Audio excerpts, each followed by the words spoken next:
The 1986 Volkswagen Cabriolet.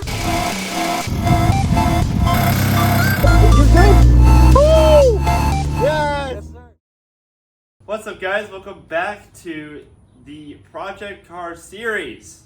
I haven't made a video in a long time about this car. And let's be honest, a lot has happened. I think the last time I made a video, I mentioned about the fact that the car was not starting because the battery has not been fully charged. I was suggested to leave the battery pack charging overnight and so it can get fully charged, and as you can see, it is fully charged and it's maintaining. So, which means I'm gonna go ahead and try to crank this while the pack is on, just so that it has some battery still.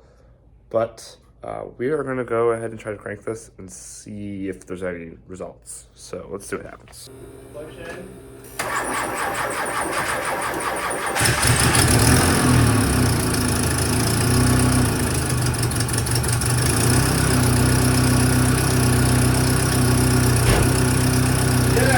So, I actually replaced the alternator in the car.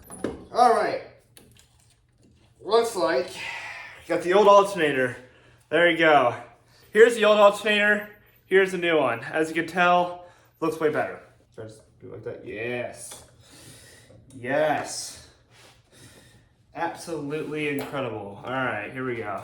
And it ran for a bit. I taught one of my friends how to drive manual, and the car still wasn't really holding a charge anymore, so we had to keep jumping it. And I think we've jumped it so many times that basically the car now, it just doesn't really hold a charge. Well, the battery still holds charge, but it just doesn't want to jump anymore, which is a little bit of an issue, as you can tell. Now, so here's the issue that we're running into. So now the battery does not jump. It does run. I have seen it run. It does drive.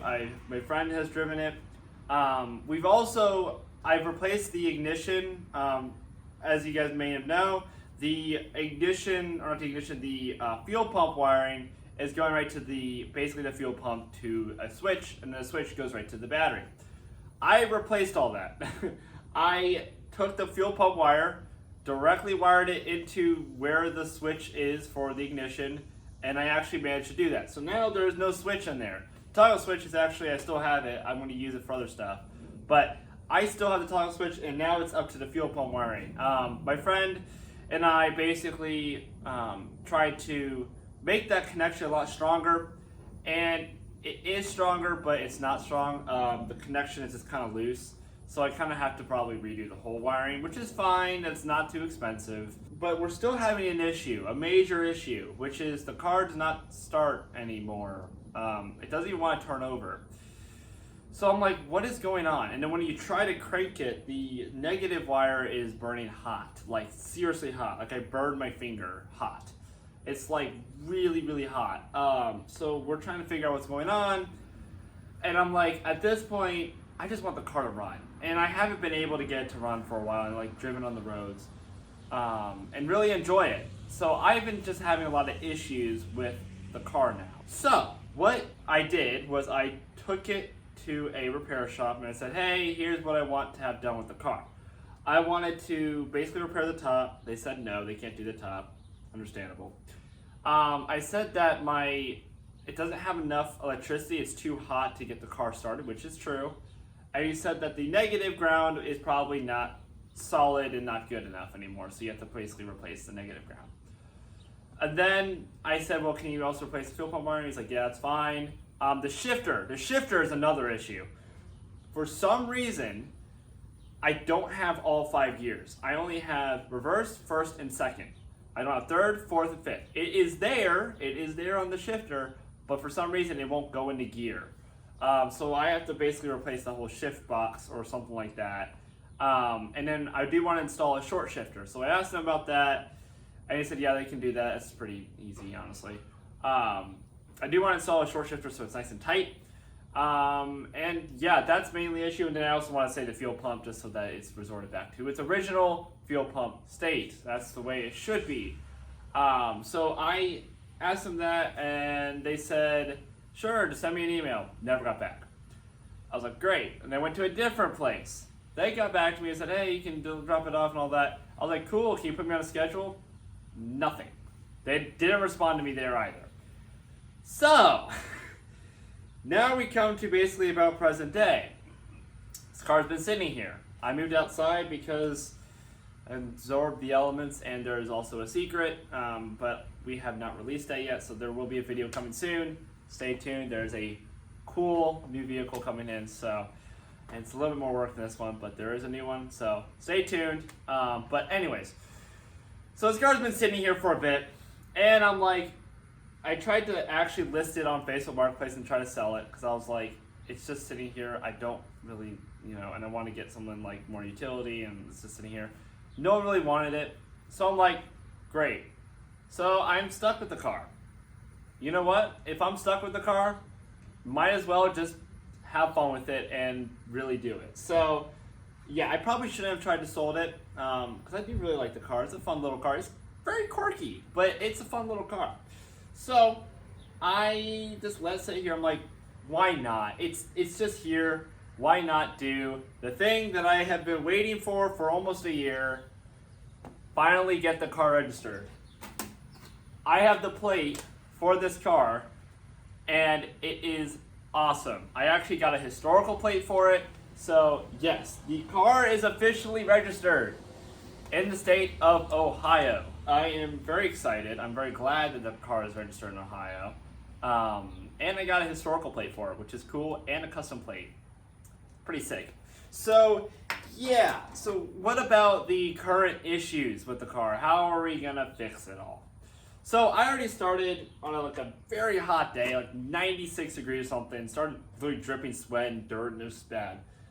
To replace the negative wire, because one of the repair shops said that I should do that. So I started doing that, and my whole entire, basically this is the craziest thing. So I took off the air intake. It's kind of easy, just 2 little screws and just pop it off. And then I found out the negative wire goes all the way down, it connects to the body, and it connects to the engine, which is how it should be. And it's just like all stuck underneath this, basically the fuel injection. These cars, like 86 and all the 80s cars with the fuel injection, are very early fuel injection. They were not really carbureted, they were just all fuel injected, old fuel injection. I mean, they're mostly carbureted, but not so. Anyways, so I was trying to get in there. It was just a lot of work. I had all my tools everywhere. It was not fun. And all these bolts were basically manufactured tight, and they've been rusted in place. They were just so strong. So I tried to remove that, and then as I was removing it, the fuel injection system just fell off. It literally was not holding on anymore and just popped off the thing.